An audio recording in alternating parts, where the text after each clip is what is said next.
Hello, કેમ છો? મજામાં? તો આજે આપણે વાત કરવાના છીએ લેક્ચર નંબર 13. ઓકે, બોહરના પરમાણુય નમૂનાની 5 અભિધારણા જોઈ. એમની અંદર ક્વોન્ટીકૃત શરતો, એ બે શરતો હતી. એ શરતોને ફરી એકવાર આપણે યાદ કરી લઈએ કે બોહરે એવું કીધું કે ઇલેક્ટ્રોન એ એવી કક્ષાની અંદર જ ભ્રમણ કરે કે એમનું કોણીય વેગમાન mvr is equal to કેટલું હોવું જોઈએ? તો કે n h ના છેદમાં 2π. તો આવી જ કક્ષાની અંદર ઇલેક્ટ્રોન શું કરતો હોય? ભ્રમણ કરતો હોય. આવું આપણને કોણે કીધું? તો કે બોહરે. એન્ડ બીજી એમની અભિધારણા એવી હતી કે જે આજે આપણા ઇલેક્ટ્રોન પર અને પ્રોટોન પર કયું બળ લાગે છે? તો કે કુલંબિક બળ. આ કુલંબિક બળ એ આજે ફરતો ઇલેક્ટ્રોન છે એના કેન્દ્ર ત્યાગી બળના સમપ્રમાણમાં હોય. બરાબર હોય. તો આપણી પાસે એ સૂત્ર હતું સરસ મજાનું 1/4πε0. ઓકે, અહીંયા z is square નીચે આવશે r square is equal to m v square upon r. બરાબર, એક સૂત્ર આપણી પાસે આ હતું. હવે આ બે સૂત્ર આધારિત આપણે કેટલીક કેલ્ક્યુલેશન, બરાબર, કેટલીક ગણતરીઓ કરવાની છે જે ખૂબ જ ઇમ્પોર્ટન્ટ છે. બરાબર, મોસ્ટ ઇમ્પોર્ટન્ટ. આ ગણતરીની અંદર પહેલી ગણતરી આપણે કરવાના છીએ કે પરમાણુની ત્રિજ્યાની. કોની ગણતરી કરવાની છે? તો કે પરમાણુ ત્રિજ્યા r.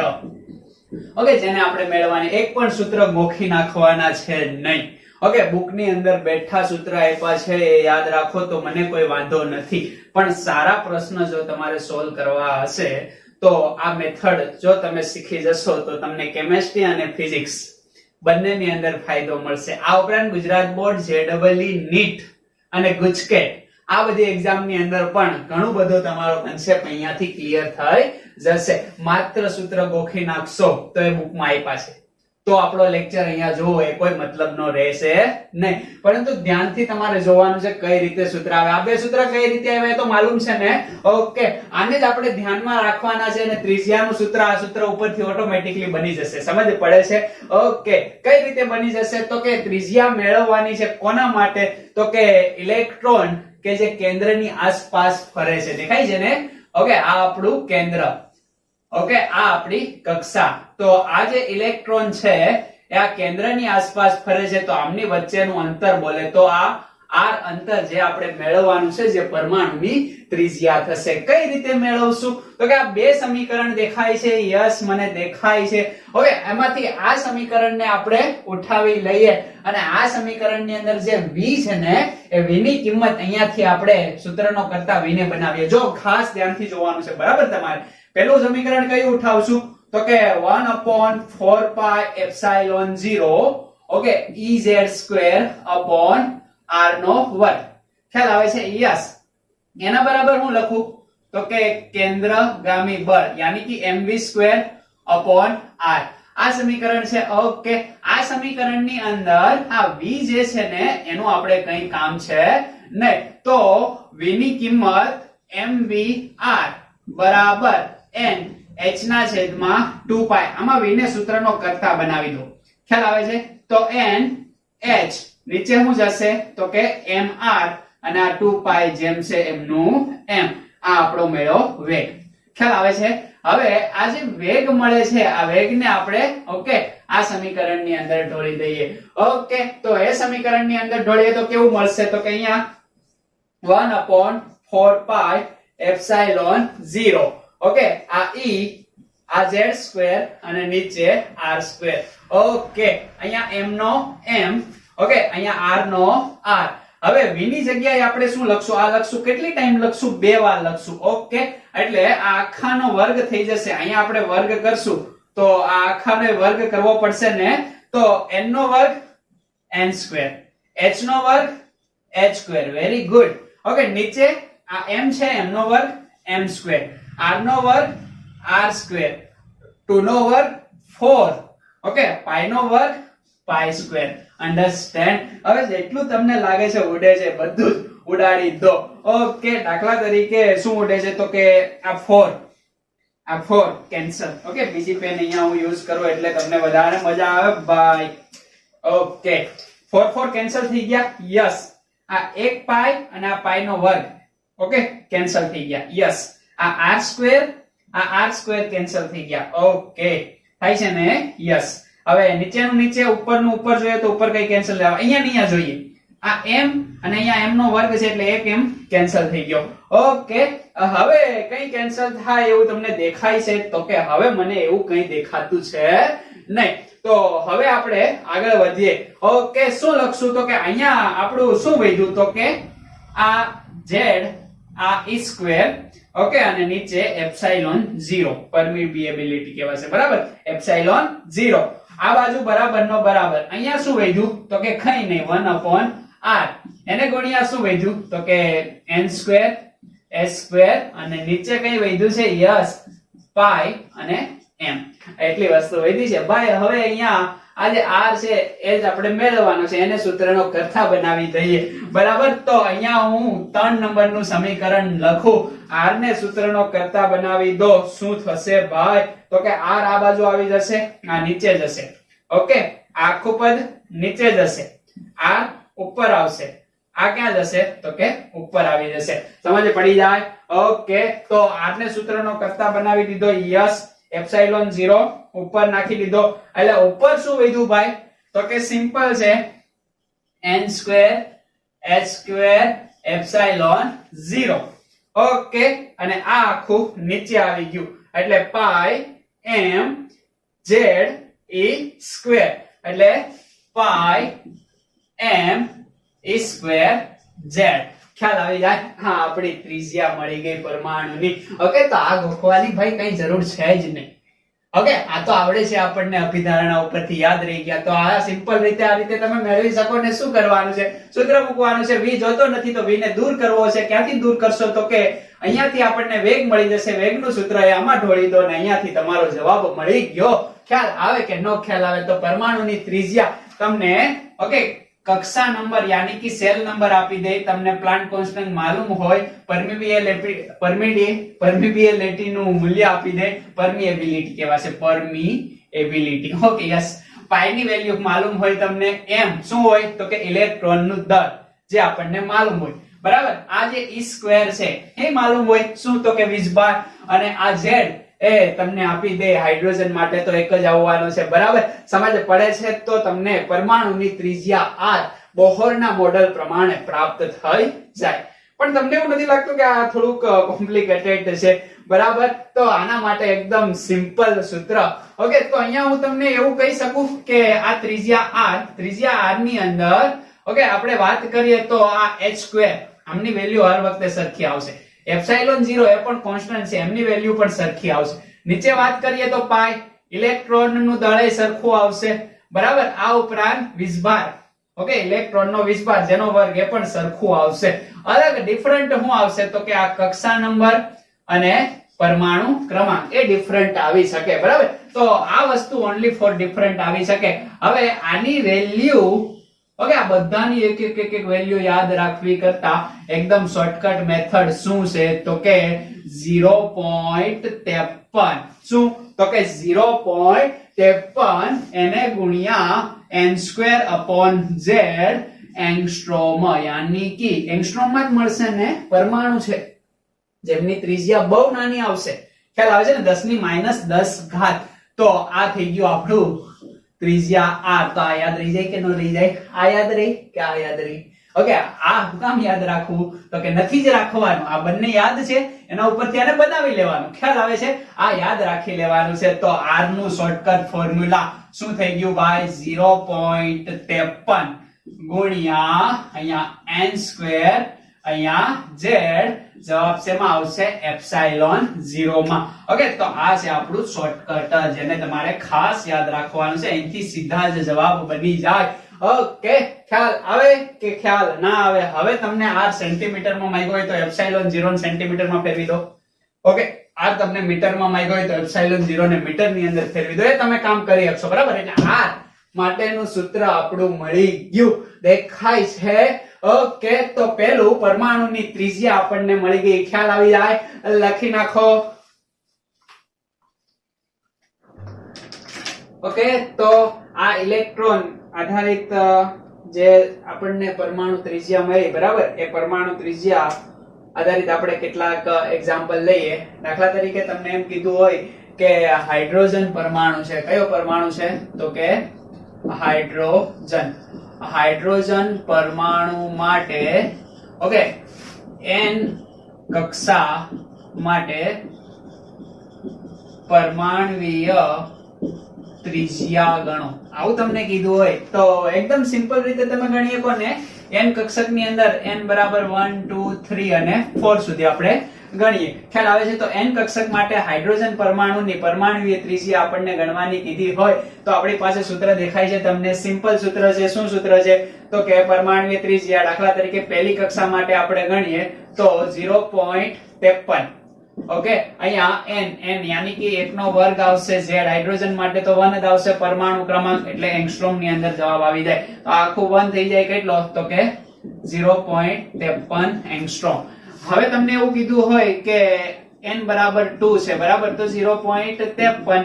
ઓકે, અહીંયા તમે 2 લખશો, 2 નો વર્ગ, અહીંયા 1 એંગસ્ટ્રોમ. શું જવાબ આવે? તો કે 0.53 2 નો વર્ગ યાની કે 4 એંગસ્ટ્રોમ. ખ્યાલ આવે છે? હવે તમને કીધું હોય કે અહીંયા n બરાબર 3, આ n બરાબર 1 છે, n બરાબર 2, n બરાબર 3.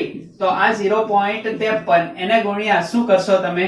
તો કે આ 3 છે તો 3 નો વર્ગ નીચે 1 એંગસ્ટ્રોમ માં જવાબ આવશે, બરાબર, યાની કે 0.53 ગુણ્યા 3 નો વર્ગ 9 એંગસ્ટ્રોમ. એને ગુણ્યા 9 કરશો એટલે આ તમને શું મળી ગઈ? તો કે હાઇડ્રોજન ની આવી રીતના n બરાબર 4 મૂકીને જવાબ લખતા આવડે ને તમને?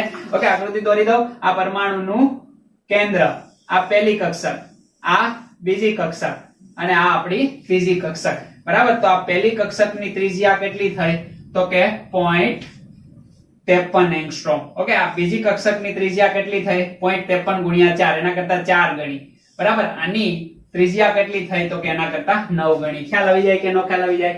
ઓકે, તો આપણું શોર્ટકટ સૂત્ર હતું શેના માટે? તો કે n કક્ષક માટે. સમજ પડે છે? આ પણ શેના માટે? n કક્ષક માટે. એકદમ તમને અન્ડરસ્ટેન્ડ થઈ ગયું? ઓકે, તો આને હવે આપણે પૂછી નાખીએ.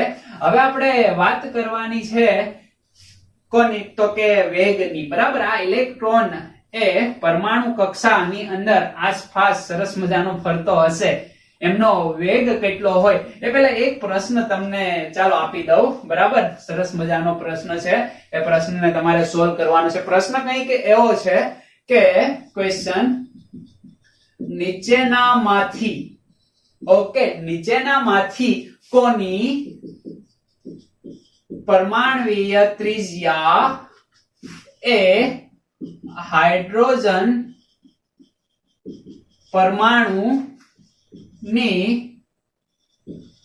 પ્રથમ કક્ષા ની ત્રિજ્યા જેટલી હશે? તમને એક્ઝેક્ટ સમજાઈ ગયું હશે કે નીચેનામાંથી કયા તત્વની પરમાણ્વીય ત્રિજ્યા એ હાઇડ્રોજન પરમાણુની પ્રથમ કક્ષાની પરમાણ્વીય ત્રિજ્યા જેટલી હોય. તો પ્રથમ કક્ષાની ભાઈ કેટલું થવાનું છે? અહીંયા તમે 1 મૂકી દો. ઓકે, હાઇડ્રોજન માટે z ની વેલ્યુ કેટલી આવે? 1 આવે. જવાબ કેટલો થઈ જશે ભાઈ? Simple 0.53 angstrom. તો આનો મતલબ એવો થયો કે 0.53 એંગસ્ટ્રોમ ત્રિજ્યા નીચેનામાંથી કોની છે? તો પહેલો ઓપ્શન આપેલો છે જ્યાં n બરાબર 2 આપેલા છે અને અહીંયા આપેલી છે લિથિયમ તત્વ. બીજો ઓપ્શન આપેલો છે n બરાબર 2 આપેલા છે અને બેરિલિયમ તત્વ. એના પછીનો જે ઓપ્શન આપેલો છે n બરાબર 2 અને હિલિયમ છે. એના પછીનો ઓપ્શન છે n બરાબર 3 અને તત્વ છે હિલિયમ. ઓકે, હકીકત આ હિલિયમ, બેરિલિયમ, હિલિયમ એવા બધા તત્વો માટે આ બોહરે કઈ સમજાવ્યું નહોતું, પણ આવું તો સમજીએ કઈ નહીં. ઓકે, આ હિલી, બરાબર. લિથિયમમાં કેટલા ઇલેક્ટ્રોન હોય? તો કે 3 ઇલેક્ટ્રોન હોય. તો લિથિયમ +2 કરી શકું, અહીંયા +3 કરી શકું, અહીંયા +2, અહીંયા +2, આવી રીતના લખી શકો ને? ઓકે, ચાલો, તો આને કોને સિમિલર હશે એ તમારે મેળવવાનું છે. તો આમાંથી મને જણાવી દો કે 0.53 એંગસ્ટ્રોમ પરમાણ્વીય ત્રિજ્યા કોની થાય? તો આ રહ્યું આપણી પાસે સૂત્ર. સમજ પડે છે? પહેલા માટે લખો, અહીંયા n બરાબર કેટલા મૂકશો? તો કે n બરાબર આપણે ખ્યાલ આવે છે 2 નો વર્ગ 4 અને લિથિયમ લી યાની કે z બરાબર 3 આવશે. અહીંયા z બરાબર કેટલા થાય 3, અહીંયા z બરાબર કેટલા થાય હાઈલી, ઓકે 2 એટલે કે z બરાબર 4, અહીંયા z બરાબર 2, અહીંયા z બરાબર 2. ઓકે હવે તો તમને આઈ થિંક ખબર પડી જવી જોઈએ z ની વેલ્યુ બધાની આપેલી છે. ઓકે તમને n ની વેલ્યુ બધાની આપેલી છે તો જવાબ મળી જાય કે ન મળી જાય? એક્ઝેક્ટલી જવાબ મળી જાય. શું જવાબ આવે છે? વિડિયોને પોઝ કરીને ટ્રાય કરો છો ભાઈ. યસ યસ, શું જવાબ આવે છે? Very good. Okay option B is right answer. Yes કેવી રીતના આવશે? તો કે n ની વેલ્યુ અહીંયા 2 મૂકો એટલે 4 થઈ જાય, નીચે z એ કેટલો થઈ જાય 4 4 4 કેન્સલ, 0.53 એંગસ્ટ્રોમ. આની ત્રિજ્યા કેટલી આવે? તો કે 0.53 એંગસ્ટ્રોમ. જે કોના જેટલી છે? તો કે પહેલી કક્ષાના હાઇડ્રોજન પરમાણુની ત્રિજ્યા જેટલી, એટલે તમારો જવાબ આવશે. આવા પ્રશ્નો પૂછાય તો આવડતા હોવા જોઈએ. ओके वेरी गुड, इसको लिख डालो. अच्छा वाला क्वेश्चन है. यस आओ गए बुक में મળશે નહીં ભાઈ. ओके લખો.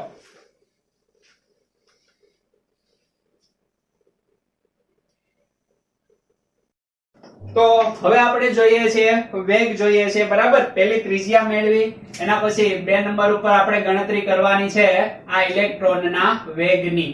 ઓકે તો સિમ્પલ છે ભાઈ. જેવી રીતના તમે ઇલેક્ટ્રોનની ત્રિજ્યા બે સૂત્ર આધારિત મેળવી કે આ સૂત્રની અંદર આમાંથી v ને સૂત્રનો કરતા બનાવીને આમાં ઢોળ્યો, તો હવે જે આ તમારી નિપજ મળી પહેલા સૂત્રને ઉઠાવી લો. શું? mvr એના બરાબર n ગુણ્યા h ના છેદમાં 2 આ સૂત્ર છે. આ સૂત્રની અંદર કોને સૂત્રનો કરતા બનાવી દો? તો કે વેગને, યાની કે v ને તમારે જોઈએ v ને સૂત્રનો કરતા બનાવી દો n h ના છેદમાં 2 આ બાજુથી mr નીચે જાય. હવે અહીંયા r જે છે ને આ સૂત્ર તો મળી જ ગયું, ખ્યાલ આવે છે? હવે જે r છે એની કિંમત આ રહી દેખાય છે, r ની કિંમત અહીંયા ઢોળી દો, સૂત્ર બની ગયું. ઓકે v n ગુણ્યા h 2 m. r ની જગ્યાએ હું શું લખું ભાઈ? તો કે n² h² એપ્સિલોન 0. ઓકે છેદનો છેદ ક્યાં જાય? અંશની અંદર, એટલે ઉપર આવશે પાઈ m સ્ક્વેર અને z ને વચ્ચે ગુણાકાર કર્યા છે. Okay ready? ખ્યાલ આવી જાય કે નો ખ્યાલ આવી જાય? હવે લાગતું વળગતું ઉડતું એ ઉડાડી દો ભાઈ. શું ઉડે છે? તો કે આ 2 છે. હો આને ના ઉડાડી દેતા, આ 2 છે આપણો. યસ તો ઉડે છે તો કે યસ આ એક n નો વર્ગ અને એક n કેન્સલ થઈ ગયા, આ m અને આ m કેન્સલ થઈ ગયા. ઓકે આ એક h અને આ h નો વર્ગ કેન્સલ થઈ ગયા. યસ આ પાઈ અને આ પાઈ કેન્સલ થઈ ગયા. દેખાય છે ને? રેડી છે? ઓકે છે? ખ્યાલ આવે છે? હવે શું? તો કે હવે કઈ કેન્સલ થાય એમ નથી, એટલે આપણો v વેગ કેટલો વધ્યો? ઉપર શું વધ્યું? ઓકે ઉપર ખાલી શું વધ્યું છે? તો કે e² અને z, એટલી જ વસ્તુ ઉપર ખાલી વધી છે. દેખાય છે ને તમને? ઓકે તો z e² ઉપર વધ્યું, નીચે શું વધ્યું? તો કે એક તો 2 વધ્યા, ખ્યાલ આવે છે? બીજું તો કે h વધ્યો, ખ્યાલ આવે છે? એના પછી શું વધ્યું? તો કે એપ્સિલોન 0. ઓકે એપ્સિલોન 0 અને એક આપણો n વધ્યો. સમજ પડી ગઈ? આ મળી ગયો આપણને વેગ કોનો? તો કે ઇલેક્ટ્રોનનો. ઓકે ત્યાં આને આપણે લખી દઈએ. ઓકે યાની કે સૂત્ર નંબર 4, ઇલેક્ટ્રોનનો વેગ v બરાબર કેટલો? તો કે e e²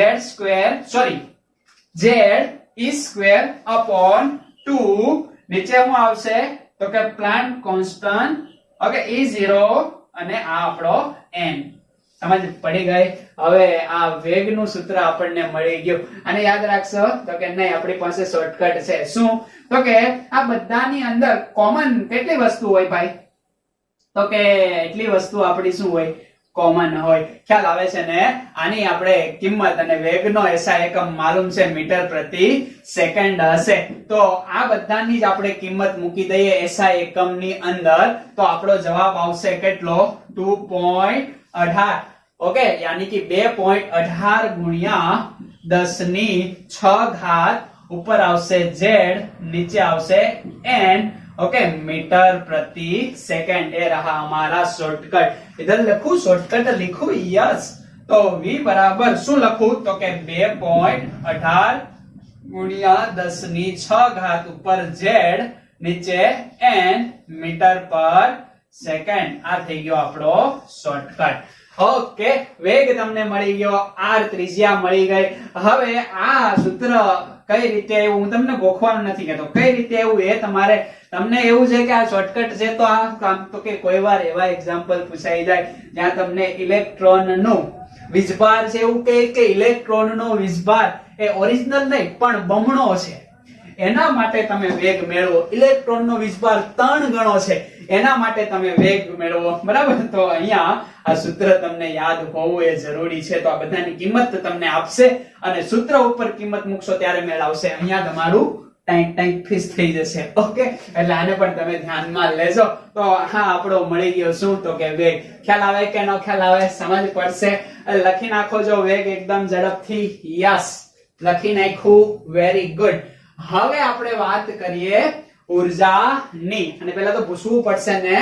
યસ, વેગ આપણે પૂછી નાખીએ 3 નંબર ઉપર, ઉર્જાની વાત કરીએ. ઓકે, આ વેગ એક્ઝેક્ટલી સમજ પડે છે ને શોર્ટકટ સાથે ભાઈ. ઓકે, યસ, બધા જ સૂત્ર આપણે જેટલા પણ ભણીએ છીએ બોહરના પરમાણ્વીય નમૂનામાં એ બધા જ લખેલા છે. દેખાય છે ને? એમ મગજમાં બેસી જાય તો ગુડ. બાકી હું તમને એવું નથી કહેતો કે આ બધા યાદ રાખો, આ તો શોર્ટકટ છે, તો યાદ રહી જાય એવા જ છે. ઓકે, યાદ ખાલી આ 2 રાખવાના છે, એ તો આપણે શીખી ગયા. બાકી આ આવડે, એના ઉપરથી આ આવડે અને હજી આવડશે. ઓકે, તો ઉર્જાની વાત કરીએ. ઉર્જાની અંદર કેટલા આગળ જોયા આપણે? એક તો ત્રિજ્યા જોઈ, વેગ જોયો. હવે 3 નંબરનો પોઈન્ટ ઉર્જા. ઉર્જાની અંદર 2 પ્રકારની ઉર્જા હોય. દાખલા તરીકે આ પરમાણુનું કેન્દ્ર છે, ઓકે, એની આસપાસ આ કક્ષા છે, એમની અંદર આ ઇલેક્ટ્રોન ફરતો હશે. ઓકે, તો આ ઇલેક્ટ્રોન જે ગતિ કરે છે એ ઉર્જાને આપણે શું કહેશું, તો કે kinetic energy, energy of kinetic. બરાબર, જેને E કે વડે દર્શાવીએ ચાલો, અથવા તો E અને નીચે કે લખીએ તો પણ ચાલે, કે E, હે ને? હા, કાઇનેટિક એનર્જી. ઓકે, ગતિ ઉર્જા કોની ભાઈ? ઇલેક્ટ્રોનની. એક તો આ મેળવવાની. હવે આપણે જાણીએ છીએ કે આ જે પોઝિટિવ ચાર્જ અને નેગેટિવ ચાર્જ એકબીજા સાથે ઓકે ચોક્કસ અંતરમાં આવી રીતના સ્થિર રહેલા છે. એટલે તમે જાણો છો કોઈ પણ પદાર્થ હોય એની પાસે 2 ઉર્જા હોય, એક તો ગતિ ઉર્જા અને એક સ્થિતિ ઉર્જા. ખ્યાલ આવે છે? આને આ બંને ઉર્જાથી યાંત્રિક ઉર્જા જેને આપણે કહીએ. તો બીજી જે આના પોટેન્શિયલ વચ્ચેની જે સ્થાયી ઉર્જા છે એને આપણે શું કહેશું, તો કે પોટેન્શિયલ એનર્જી, યાની કે સ્થિતિ ઉર્જા. આવું તમે ધોરણ 9 માં આઈ થિંક ભણી ગયા છો. 2 ઉર્જા તો દરેક પદાર્થની અંદર હોય અને હોય. એક તો ગતિ ઉર્જા અને બીજી સ્થિતિ ઉર્જા. ઓકે,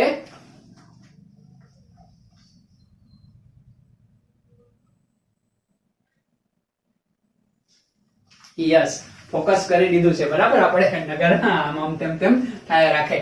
તો આ 2 ઉર્જાની હવે આપણે વાત કરવાની છે. પહેલા આપણે વાત કરીએ કોની?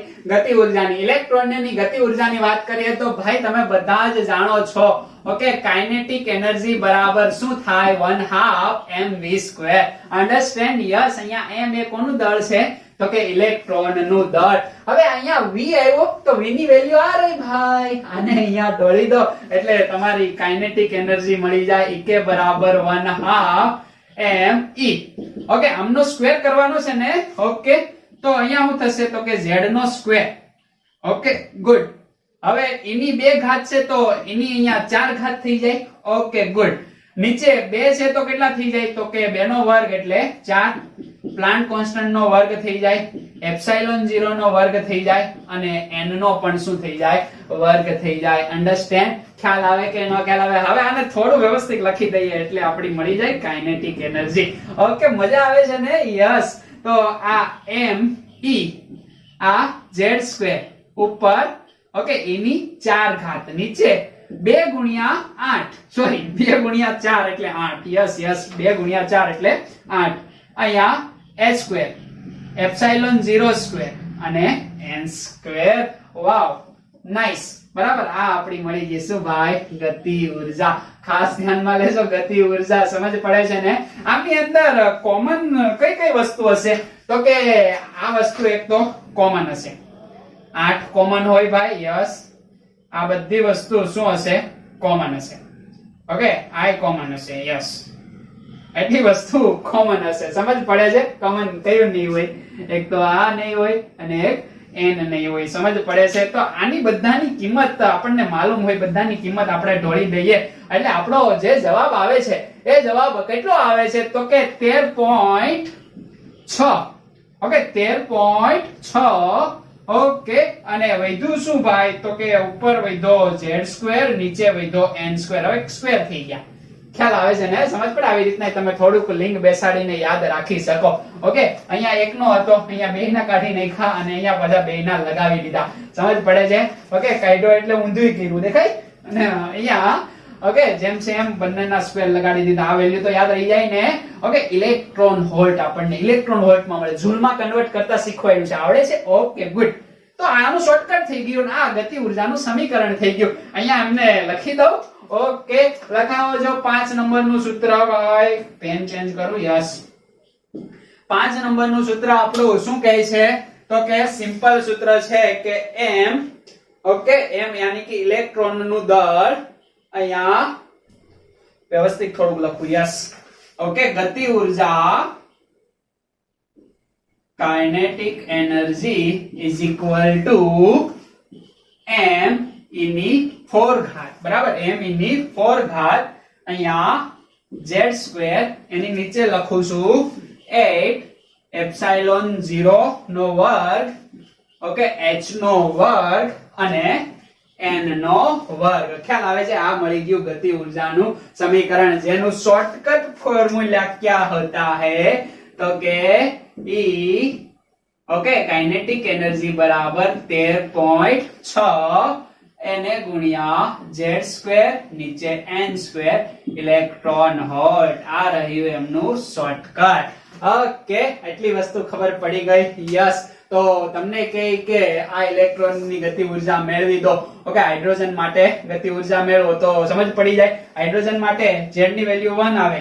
પહેલી કક્ષા માટે 1, બીજી કક્ષા કહે તો અહીંયા 2 નો વર્ગ, ત્રીજી કક્ષા કહે તો 3 નો વર્ગ. ખ્યાલ આવે છે? એમ કરીને તમે ઈઝીલી હાઇડ્રોજન માટે ઓકે આ ઇલેક્ટ્રોનની ગતિ ઉર્જા મેળવી શકો. ખ્યાલ આવે છે ને? હાઇડ્રોજન જેવા એક પરમાણુવીય અથવા તો સમ ઇલેક્ટ્રોનની રચના ધરાવતા હોય, માત્ર એક અને એક ઇલેક્ટ્રોન ધરાવતા હોય એવા આયનો માટે પણ તમે આ સમીકરણ બોહરના નિયમ મુજબ વાપરી શકો છો.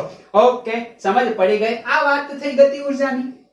હવે આપણે મેળવવાની છે સ્થિતિ ઉર્જા. તો સ્થિતિ ઉર્જા તો કે એકદમ સિમ્પલ છે. કઈ રીતે ભાઈ સ્થિતિ ઉર્જા એકદમ સિમ્પલ થાય તો એને આપણે ધ્યાનમાં લેવી હોય. ઓકે તો સ્થિતિ ઉર્જાને આપણે જોઈએ તો સ્થિતિ ઉર્જા માટેનું સમીકરણ આઈ થિંક તમે જાણો છો. ઓકે સ્થિતિ ઉર્જા યાની કે પોટેન્શિયલ એનર્જી.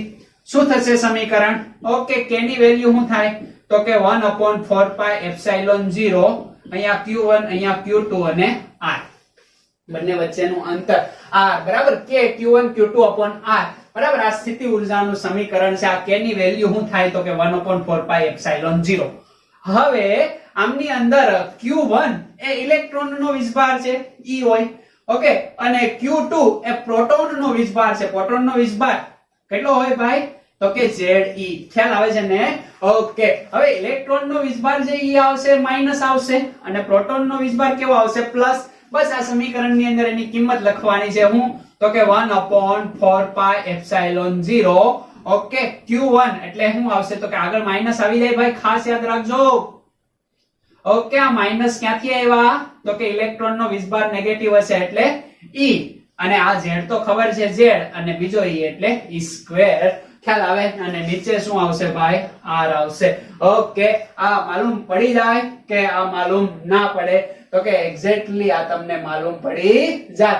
હવે અહીંયા r ની વેલ્યુ તમે મૂકી દો. ખ્યાલ આવે છે? ઓકે હવે r ની વેલ્યુ તમે મૂકી દો તો તમારું સરસ મજાનું પાછું મોટું સૂત્ર બની જાય. ઓકે માઈનસ 1/4 એપ્સિલોન 0 અહીંયા z અહીંયા e. ઓકે r ની જગ્યાએ દેખાય છે r નું સૂત્ર? Yes n2 okay h2 epsilon 0 છેદનો છેદ ક્યાં જાય અંશની અંદર એટલે ઉપર શું લખશો પાઈ m નો વર્ગ અને z. એટલું બધું લખી દીધું. યસ હવે આમાં લાગતું વળગતું ઉડાડી દઈએ. યા ઓકે શું ઉડે છે તો કે પાઈ કેન્સલ. યસ બીજું કઈ કેન્સલ થાય છે ભાઈ? જોઈએ હે ને? યસ જોવું પડે આમાં બરાબર ત્યારે આપણને માલુમ પડે. ઓકે, બીજું કઈ શું થાય છે કેન્સલ? યસ, એપ્સિલોન 0 તો વર્ગ થશે, આનો વર્ગ, યસ r નો વર્ગ થઈ જાય. ઓકે, હવે બીજું કઈ કેન્સલ થાય એવું મને લાગતું છે નહીં. ઓકે, અને થોડું ધ્યાનથી અહીંયા જોઈ લેજો. ઓકે, એટલે માઈનસ શું થશે તો કે ઉપર આ e અને આ e, એટલે e ની 4 ઘાત થાય. એટલે પહેલા હું લખી દઉં e ની 4 ઘાત. ચાલો, ઓકે, આ z અને આ z, તો z નો વર્ગ થાય. યસ, આ z નું કામ ખતમ થઈ ગયું, e નું કામ ખતમ થઈ ગયું. હવે એક m વધ્યો છે. ઓકે, તો m ને હું ચાલો અહીંયા લખી દઉં. ઓકે, હવે નીચે વાત કરીએ. નીચે 4, તો કે યસ 4, એપ્સિલોન 0 નો વર્ગ. ઓકે, પ્લાન્ટ કોન્સ્ટન્ટ નો વર્ગ, યસ h નો વર્ગ. અહીંયા શું આવશે તો કે n નો વર્ગ. થોડું ધ્યાનથી જોજો એટલે તમને વધારે મજા આવશે. આવું તો તમને જાતે કરી શકો હે. તો આ સમીકરણ ઓકે તમને કોના જેવું લાગે છે તો કે આના જેવું જો બેઠું જ લાગે છે. ખાલી અહીંયા 4 છે અને અહીંયા 8 છે. ખ્યાલ આવે છે? ઓકે, અને અહીંયા આગળ શું છે? આ માઈનસ. ખાસ યાદ રાખવાનું છે માઈનસ. ઓકે, તો આ પ્રકારનું સમીકરણ આપણને પ્રાપ્ત થયું. હવે આ જે સમીકરણ મળે છે એને ઉપર નીચે ખાસ ધ્યાન રાખજો, 2 વડે ગુણવું. ઓકે, આવી રીતના ગુણીએ પણ 2 કેન્સલ કરીએ, આરામથી ગુણીએ. ઓકે, કોઈ વાંધો નથી, મને સમજ પડે છે. હવે ઉપર નીચે 2 વડે ગુણ્યા તો શું થઈ ગયું ભાઈ તો કે સિમ્પલ છે. આ 4 વડે ગુણાઈ ગયા અને અહીંયા કેટલા થઈ ગયા? 8 થઈ ગયા અને આ ગુણ્યા 2 રહ્યા. હવે આ આખું તમે ધ્યાનથી જો, કઈ ઉર્જા છે? ગતિ ઉર્જા છે. સમજ પડે છે? તો ગતિ ઉર્જા બરાબર હું આ લખી શકું કે ન લખી શકું? યસ, તો ગતિ ઉર્જાનું સમીકરણ આ એજ ઇટ ઇઝ છે. ઓકે, એને ગુણ્યા 13.6 z² n², અહીંયા ગુણ્યા 2 અને આગળ શું આવશે? માઈનસ. તો આ કઈ ઉર્જા થઈ ગઈ? પોટેન્શિયલ ઉર્જા. ઓકે, આ પરમાણુ માટેની સ્થિતિ ઉર્જા. સમજ પડી ગઈ? ખ્યાલ આવે? યાની કે આ જે સ્થિતિ ઉર્જા છે એ આના કરતા કેવી જોવા મળે? બમણી, પણ નેગેટિવ વેલ્યુમાં. સમજ પડે છે ને? ઓકે, એટલે એના કરતા બમણી થઈ ગયેલી વેલ્યુ જોવા અહીંયા મળે. હવે ઉપરના બંને સમીકરણનું મારે કઈ કામ નથી એટલે આ સમીકરણને હું ભૂંસી નાખું અને અહીંયા હું કોનું સૂત્ર લખી દઉં તો કે સ્થિતિ ઉર્જાનું સૂત્ર હું અહીંયા લખી દઉં. તો જો ખાસ સ્થિતિ ઉર્જા માટેનું સમીકરણ હું આવું લખી શકું. ઓકે, કાઇનેટિક એનર્જી ખતમ, 6 નંબર ઉપર પોટેન્શિયલ ઉર્જા એના બરાબર માઈનસ. શોર્ટકટ લખું છું હવે, બરાબર? આ સમીકરણ લખવાની જરૂર નથી. અને આ જો મારે લખવું હોય તો અહીંયા માઈનસ કરી દઉં અને અહીંયા ગુણ્યા 2 કરી દઉં. આટલી વસ્તુ મારે કરવાની. તો કોનું સૂત્ર બની ગયું તો કે પોટેન્શિયલ ઉર્જાનું. બરાબર? તો આ સમીકરણ હું અહીંયા લખું છું. બરાબર? કેટલું તો કે 13.6 ગુણ્યા 2 ને ઉપર શું આવશે? z², નીચે શું આવે? n², electron volt. સમજ પડી ગઈ? કઈ ઉર્જા? સ્થિતિ ઉર્જા. એક આવડે તો બાય 1 ગેટ 1 ફ્રી છે. ખ્યાલ આવે છે ને? હવે શું કરવાનું છે ભાઈ? ઓકે, હવે આપણે કુલ ઉર્જા મેળવવાની છે. હવે કુલ ઉર્જા મેળવવી તો એકદમ સિમ્પલ સમીકરણ છે ભાઈ. તો કુલ ઉર્જા આપણે જોઈએ તો કુલ ઉર્જાનું સમીકરણ આપણે મેળવી લઈએ. ચાલો અહીંયા મેળવીએ. E ટોટલ બરાબર શું થાય તો કે kinetic energy plus potential energy. Kinetic energy કેટલી મળે છે ભાઈ આપણને તો કે સિમ્પલ 13.6 ગુણ્યા ઉપર z², નીચે n² ઇલેક્ટ્રોન હોય, પ્લસ પોટેન્શિયલ એનર્જી કેટલી મળે છે તો કે માઈનસ 2 ગુણ્યા 13.6 ઉપર z², નીચે n² ઇલેક્ટ્રોન હોય. આ રીતે મળે છે. યસ, ઓકે, આ -2 ગણું છે, હા 1 ગણું છે તો 1 ગણું આમાંથી આખામાંથી બાદ થઈ જાય એટલે જવાબ આવે -13.6 ગુણ્યા z² n² ઇલેક્ટ્રોન હોય. તો આ મળી ગઈ આપણી ટોટલ ઉર્જા. સમજ મળે કે ના મળે? તો આનું આપણે સૂત્ર અહીંયા લખી દઈએ. સૂત્ર નંબર 7. ઓકે, E ટોટલ બરાબર માઈનસ કેટલી થાય ભાઈ? 13.6 ગુણ્યા z² n² ઇલેક્ટ્રોન હોય. ખ્યાલ આવી ગયો? તો આજે બ્લુ પેન થી બધું જ લખેલું છે એ આપણા શોર્ટકટ ફોર્મ્યુલા છે. બરાબર? એનાથી તમને સરળતાથી માલુમ પડી જાય. તો અહીંયા કુલ ઉર્જા નેગેટિવ છે, દેખાય છે ને, -13.6 ઓકે ઇલેક્ટ્રોન વોલ્ટ. પેલું તમે યાદ રાખી લેજો. ઓકે, તો આ રીતે તમે ઘણીવાર સૂત્રની પ્રેક્ટિસ કરશો એટલે ઓટોમેટિકલી આ તમને માલુમ પડી જાય છે. બરાબર. અહીંયા હું તમને એક સરસ મજાનું કન્સેપ્ટ શીખવાડવા માંગુ છું જેનાથી ઘણા બધા MCQ તમારા સોલ્વ થઈ જાય. તો અહીંયા આકૃતિ દોરું છું. આકૃતિ આ છે આપણું પરમાણુનું કેન્દ્ર. આ પહેલી કક્ષક, બીજી કક્ષક, ત્રીજી કક્ષક અને આ ચોથી કક્ષક. યસ, 4 કક્ષકો અહીંયા આપેલી છે. ઓકે, હવે આ 4 કક્ષકો અહીંયા n બરાબર 4, n બરાબર 2, n બરાબર ઓકે અહીંયા 3 આવે. યસ, n બરાબર 3, n બરાબર 2 અને n બરાબર 1. ખ્યાલ આવે છે? ઓકે, k, l, m અને n. તો આ રીતે કક્ષકો છે. હવે આનથી બધા જ ની આપણે ગતિ ઉર્જા મેળવવાની છે. કોના માટે? તો કે હાઇડ્રોજન પરમાણુ માટે ઉર્જા મેળવો. ખ્યાલ આવે છે? કઈ કઈ સેલ 1, 2, 3 અને 4 સેલ માટે હાઇડ્રોજનની આપણે ઉર્જા મેળવીએ છીએ. તો હાઇડ્રોજન માટે Z બરાબર શું આવે? 1 આવશે. ખ્યાલ આવે છે?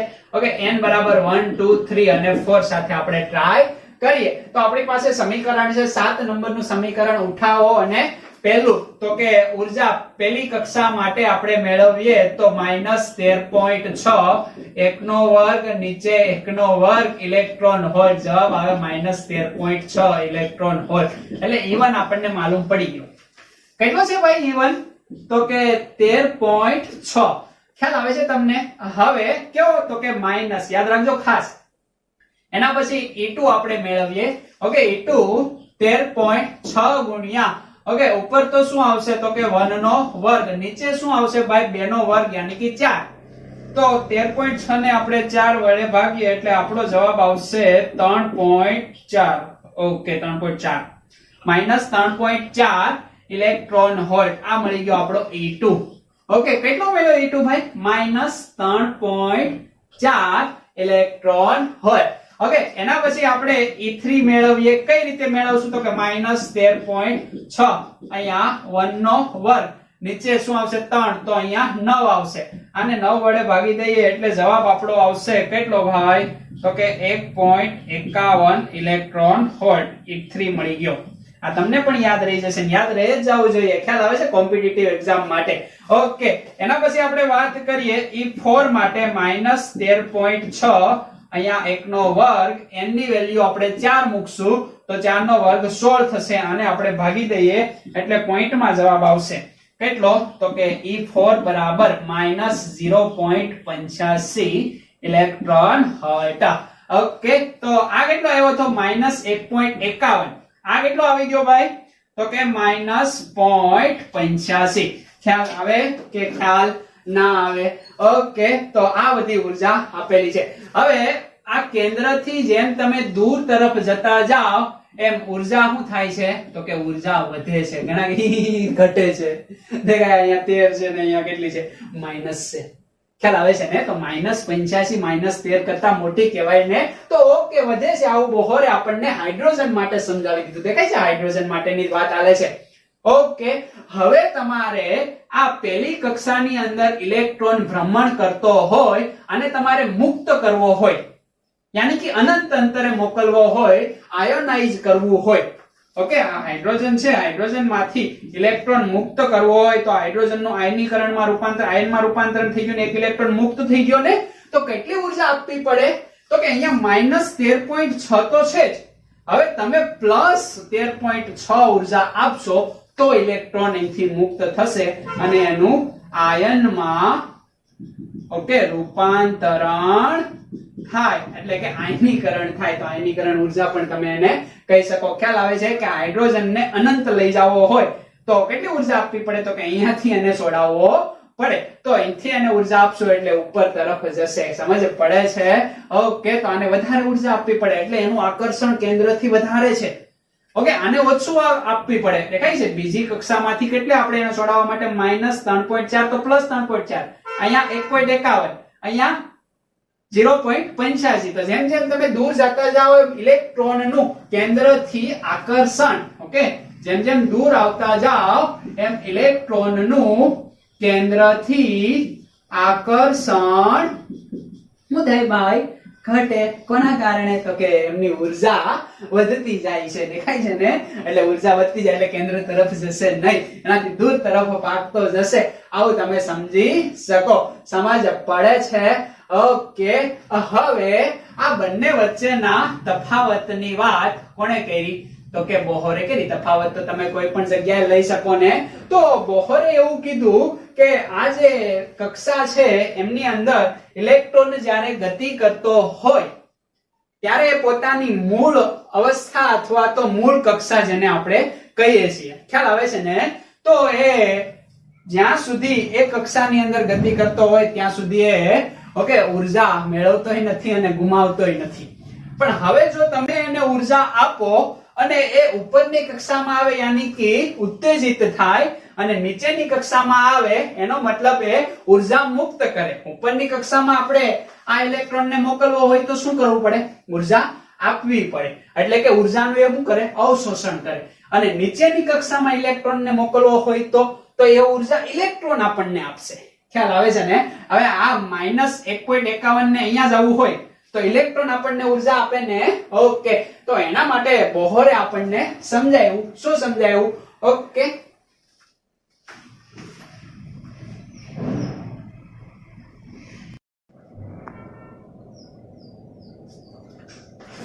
તો બોહરે એવું સમજાયું કે જ્યારે ઇલેક્ટ્રોન આવી રીતના ઉત્સર્જિત થાય ત્યારે ચોક્કસ ઉર્જા ધરાવતો હોવો જોઈએ. દાખલા તરીકે હું આ ઇલેક્ટ્રોન જે અહીંયા છે બરાબર, એમને હું ઉર્જા આપું છું તો ઉર્જા કેટલી આપું છું? ચાલો એમને હું 10.2 ઇલેક્ટ્રોન વોલ્ટ ઉર્જા આપું છું.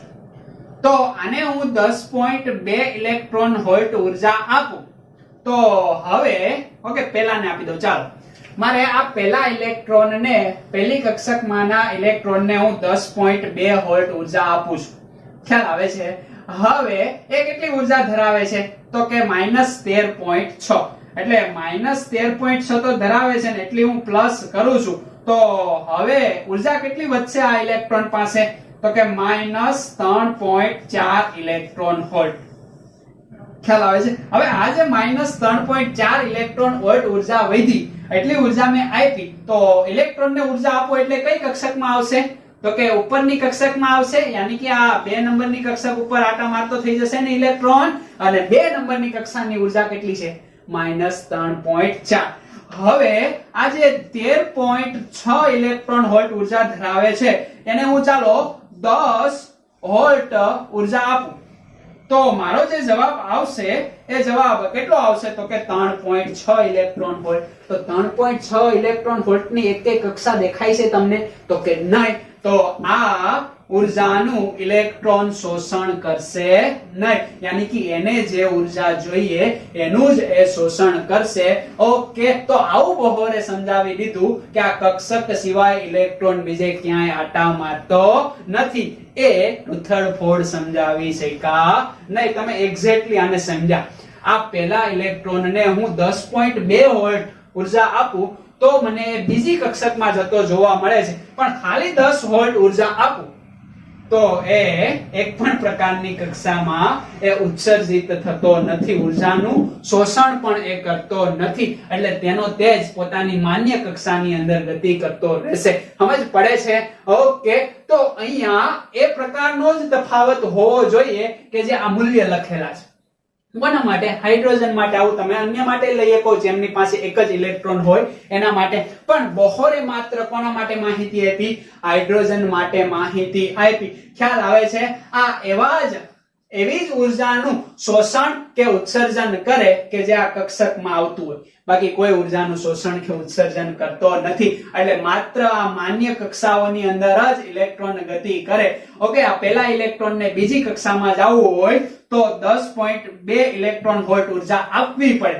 અને આ બીજી કક્ષામાંથી ઓકે આજે બીજી કક્ષામાંથી પહેલી કક્ષામાં જવું હોય તો ઇલેક્ટ્રોન કેટલી ઉર્જા ઉત્સર્જિત કરે? તો કે 10.2 ઇલેક્ટ્રોન વોલ્ટ ઉર્જા ઉત્સર્જિત કરે તો જ અંદરની કક્ષામાં જઈ શકે. જો તમે ઉર્જા વધારે આપશો તો ક્યાં જશે? તો કે અંદર તરફ જશે, અને ઉર્જા એની પાસેથી ખેંચતા જશો તો ક્યાં આવશે? ઉપર તરફ આવતો જશે. સમજ પડી? નો પડી? ઊંધું થઈ ગયું? યસ. પહેલા સમજો કે અહીંયા કેવી ઉર્જા છે? તો કે વધારે ઉર્જા છે. ખ્યાલ આવે છે? ઓકે. હવે અહીંયા અંદર તરફ જતા જવામાં ઓછી ઉર્જા છે. ઓકે, તો આની ઉર્જા તમે વધારે આપો છો તો ક્યાં આવશે? ઉપર આવશે. અહીંયાથી ઉર્જા ખેંચી લો છો તો ક્યાં જશે? અંદર જશે. હવે સમજ પડી ગઈ ને? યસ. અને કઈ કક્ષકમાં ગતિ કરે? તો કે આ માન્ય કક્ષકની જે ઉર્જા પ્રમાણે જવાબ આવતો હોય એમાં ગતિ કરે, બાકી ક્યાંય ગતિ કરતા નથી. એક્ઝેક્ટલી તમે આ ટોપિક સમજ્યા? સમજ પડે છે? હવે અહીંયા મેક્સિમમ ઉર્જા, મહત્તમ ઉર્જા કેટલી હશે? મહત્તમ ઉર્જા, તો મહત્તમ ઉર્જા આપણે મેળવવી હોય તો અહીંયા n ની કિંમત અનંત લઈ જવી પડે. તો શું આવશે? -13.6 ગુણ્યા હાઇડ્રોજન માટે અહીંયા 1 નો વર્ગ યાની કે 1 જ આવશે. ઓકે. અને અહીંયા n ની કિંમત હું શું લઉં? ઓકે, તો કે ઇન્ફાઇનાઇટ લઉં. ઇન્ફાઇનાઇટ નો વર્ગ ઇન્ફાઇનાઇટ જ આવે. બરાબર? તો આ જવાબ શું આવી જાય? 0 આવી જાય. 0 નો ગુણાકાર કોઈ પણ સાથે તો જવાબ શું આવે? 0 ઇલેક્ટ્રોન વોલ્ટ યાની કે E ટોટલ કેટલું આવે? 0. જો ઉર્જા હું આને મેક્સિમમ આપું 0 ઇલેક્ટ્રોન વોલ્ટ. ખ્યાલ આવે છે? તો ઇલેક્ટ્રોન અનંત અંતરે પહોંચી ગયો હોય હાઇડ્રોજન માટે. આ 0 એ બહુ મોટી ઉર્જા છે. દેખાય? -85 કરતા. ઓકે, -85 પછી શું આવશે? હવે 0 આવશે, પછી ધન વેલ્યુ આવતી જશે. ખ્યાલ આવે? એટલે ઇલેક્ટ્રોન અનંત અંતરે ઉડી ગયેલો જોવા મળે. તો અહીંયા ઇલેક્ટ્રોન નું આયનીકરણ થઈ ગયું કહેવાય. સમજ પડે? ઇલેક્ટ્રોન મુક્ત થઈ ગયો કહેવાય. ઓકે. અહીંયા હજી મુક્ત થતા નથી. અહીંયા ઇલેક્ટ્રોન કેવો થઈ ગયો કહેવાય? મુક્ત થઈ ગયો કહેવાય. એટલે આવું તમે વિચારી શકો. સમજ પડશે? ઓકે. એટલે આને તમે ધ્યાનમાં લેજો. આ 7 સમીકરણોને મગજની અંદર એકદમ ક્લીન એન્ડ કટ બેસાડવાના છે. Clear and cut. ખ્યાલ આવે છે? એમાં બ્લુ વાળા જે છે એ યાદ રાખવાના છે, બાકી તો તમે બનાવતા આવડી જશે. ઓકે. ખ્યાલ આવી જાય કે ખ્યાલ ના આવી જાય? કઈ રીતે બધી જ આપણે સાબિતી આપી એ માલુમ પડે છે ને? નેક્સ્ટ લેક્ચર ની અંદર આપણે શું વાત કરવાની છે? તો કે વર્ણપટની. બપોરે જે વર્ણપટ સમજાયો આપણને, ઓકે, એ વર્ણપટની આપણે વાત કરશું. એ પહેલા આને તમે ધ્યાનથી લખી નાખો. અહીંયા ખાસ અગત્યની વાત એ કે હાઇડ્રોજન અથવા તો કોઈ પણ પરમાણુ જે લાગતી વળગતી ઓકે ઉર્જા ધરાવશે એનું તો શોષણ અથવા તો અવશોષણ કરશે. ગમે એ ઉર્જા નહીં લઈ લે. બરાબર? અહીંયા તમે ઉર્જા 4-5 પ્રકારની મારો કરો છો. દાખલા તરીકે એક એક્ઝામ્પલ હું આપું. ઓકે, 5 ઇલેક્ટ્રોન વોલ્ટ આપો છો, 10 ઇલેક્ટ્રોન વોલ્ટ આપો છો, 10.2 ઇલેક્ટ્રોન વોલ્ટ આપો છો. ઓકે, 4 ઇલેક્ટ્રોન વોલ્ટ તમે અહીંયા ઉર્જા આપો છો. તો આ 4 ઉર્જા અહીંયા તમે અથડાવો છો તો હાઇડ્રોજન માત્ર કઈ ઉર્જા લેશે? યસ, આ 10.2. બાકી આ એક કે આવતી જ નથી, એ લેશે જ નહીં.